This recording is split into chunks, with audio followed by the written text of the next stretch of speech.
All right. So the hardest part about investing as a solo person is getting your first 100K, but that's pretty much the baseline of what you need. Say if you're in college, you got like, maybe a couple of $1,000 and you're investing, like, 50% of $1,000 is $500. It's not much, right? But start when you're in college to like learn the market and how all that works. Like you kind of get a feel, I guess, and so you start exposing yourself to like all the technical indicators, technical analysis, fundamental analysis. Maybe read a few investing books like The Brilliant Investor or something like that by Graham Bell. I don't know, something like that. You could probably look it up. Follow hedge funds, see what they're doing. Read company 10Ks. Those are their quarterly financial statements or reports that they have to report to the SEC as a publicly traded company. Read all of those. They usually discuss their plans, their um, positive outlooks, their negative outlooks, management decisions. You can read all of that. I'm probably going to create an AI that can read and summarize all of that for us. I'm still a work in progress. Um, but yeah, let's say like with $100,000, 10% gain is $10,000.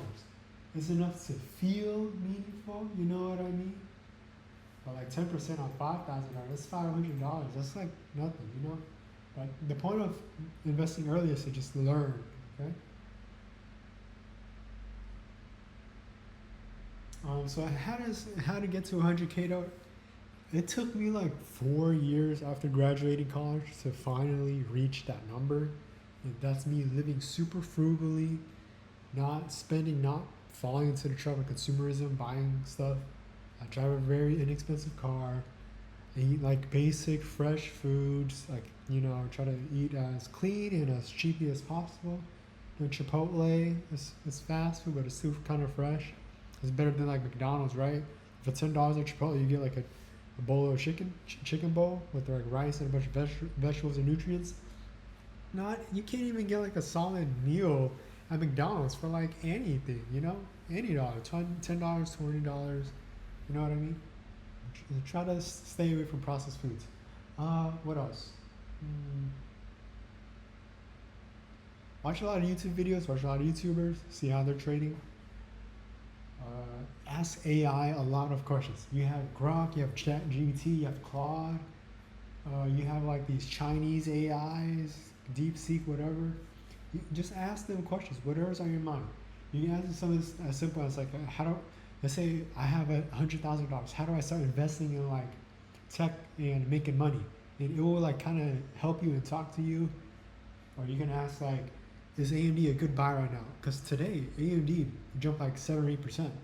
Within the past month, it jumped like 30% because of deals with OpenAI, Oracle, and deals with IBM for quantum computing.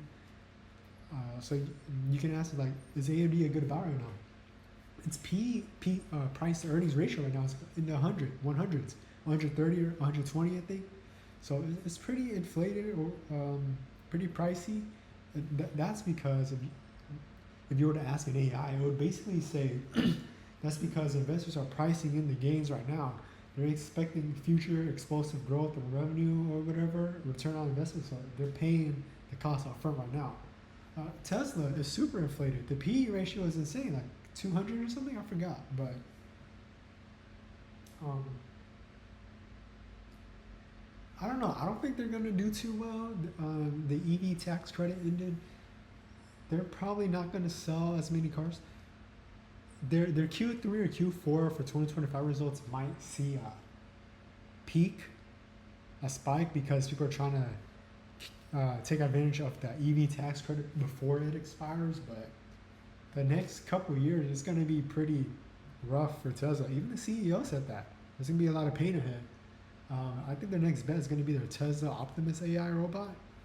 If they can do that, wow. But in order for Tesla to sustain its high price right now and its price to earnings ratio, it has to keep performing. It has to keep delivering. It cannot like make a mistake or falter, the price would immediately tank if they like mess up. You know, there are cheaper versions of their EVs, like the Model Y. Like they try to cut the cost as much as possible. It's only like $5,000 cheaper, and it's not that great. I don't think it's gonna do too well. So that's why I exited Tesla. I don't think it's gonna do too well in the near future, but long term, I think Tesla's gonna be great. Like if you're looking like 20 years into the future, I think like they're gonna be the physical AI company.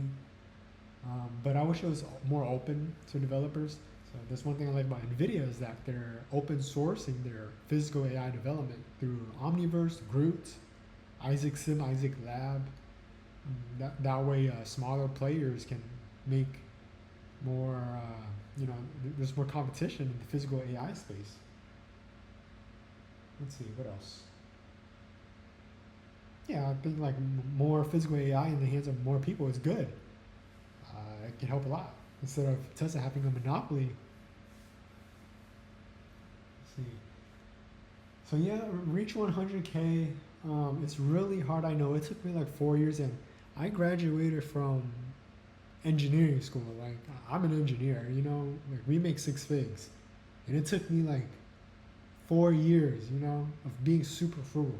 So it's rough out there if you're like working class. If you're like, I'm not talking down on working class for anything, but like my dad grew up cutting grass. It's rough. I understand. It's so hard. So I'm trying to help those people. Yeah, try to save 100K. Thanks.